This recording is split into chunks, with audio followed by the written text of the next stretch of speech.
Every one. അപ്പം നമ്മൾ നോമ്പ് തുറക്കുന്ന ഷടപടയെന്ന് ഉള്ള രീതിയിലുണ്ടാക്കുന്ന ഫുഡ്സാണ്. സോ റാഗി ദോശ ഇവിടെ ഓൾറെഡി സെറ്റാണ്.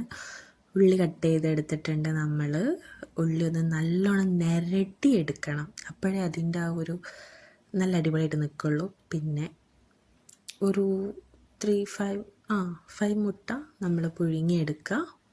അതിന് ശേഷമാണ് നമ്മൾ ടാസ്ക്. കട്ട് ചെയ്തെടുത്തതിന് ശേഷം നമ്മൾ എന്ത് ചെയ്യണം? മസാല കൂട്ടണം. മസാല കൂട്ടുമ്പോൾ ഉള്ളി എടുക്കണം, മൈദപ്പൊടി എടുക്കണം, പിന്നെ അതിൻ്റെ കൂടെ തന്നെ എന്തെടുക്കണം? ഇഞ്ചി വെളുത്തുള്ളി പേസ്റ്റ് മസ്റ്റാണ്. പിന്നെ ആ വീഡിയോക്ക് ഇതിൽ നല്ലോണം മിസ്സായി പോയിട്ടുണ്ട്. പിന്നെ പൊടി എന്ന് പറയുന്നത് ഉപ്പിടണം, biryani masala and chicken powder. അതിട്ട് കഴിഞ്ഞാൽ ഇതാണ് പിന്നെ നമുക്ക് കിട്ടുന്നത്. സോ ഭയങ്കര ടേസ്റ്റാണ് ഗൈസ്. ഞാൻ ഉണ്ടാക്കിയത് കൊണ്ട് പറയല്ല, ഭയങ്കര ടേസ്റ്റാണ്. അപ്പം നമ്മുടെ ഇന്നത്തെ നോമ്പുത്തറയ്ക്ക് എന്തൊക്കെ ഉണ്ടായിരുന്നു നോക്കാം. ഈത്തപ്പഴം ഉണ്ടായിരുന്നു, പതിവ് പോലെ തന്നെ. വെള്ളം ഉണ്ടായിരുന്നു, ബത്തക്ക ജ്യൂസ് ഉണ്ടായിരുന്നു, സപ്പോട്ട ജ്യൂസ് ഉണ്ടായിരുന്നു, നമ്മുടെ സ്വന്തം സർബത്ത് ഉണ്ടായിരുന്നു.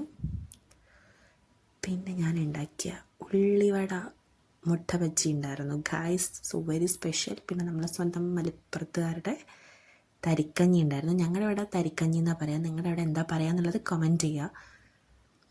പിന്നെ ദോശ നീർദോശ, അതിൻ്റെ കൂടെ നല്ല കടലക്കറി ഉണ്ടായിരുന്നു. അപ്പോൾ അതൊക്കെ നമ്മളങ്ങനെ കഴിച്ച് അടിപൊളിയായിട്ടിരിക്കുമ്പോഴാണ് നെക്സ്റ്റ് വിശപ്പിൻ്റെ വിളി വന്നത്. അപ്പോൾ നമ്മുടെ മലപ്പുറത്ത് ചെരങ്ങ താളിപ്പ് എന്നാണ് പറയുക. നിങ്ങളുടെ നാട്ടിൽ എന്താ പറയുക എന്നുള്ളത് കമൻറ്റ് ചെയ്യാൻ മറക്കരുത്. ചെരങ്ങ താളിച്ചതുണ്ടെങ്കിൽ മക്കളെ വേറെ ഒന്നും വേണ്ട ചോറ്റിന് കൂട്ടാനായിട്ട്.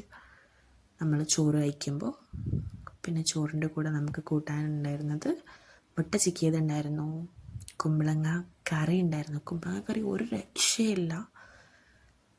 പിന്നെ നമ്മുടെ സ്പെഷ്യലായിട്ടുള്ള ബീഫ് അച്ചാറുണ്ടായിരുന്നു. ഗായ്സ് ഒരു രക്ഷയില്ലാത്ത അച്ചാറാണ്, അത്ര അടിപൊളിയാണ്. അപ്പോൾ ഇഷ്ടമായ ലൈക്ക് ചെയ്യുക, ഷെയർ ചെയ്യുക, സബ്സ്ക്രൈബ് ചെയ്യുക.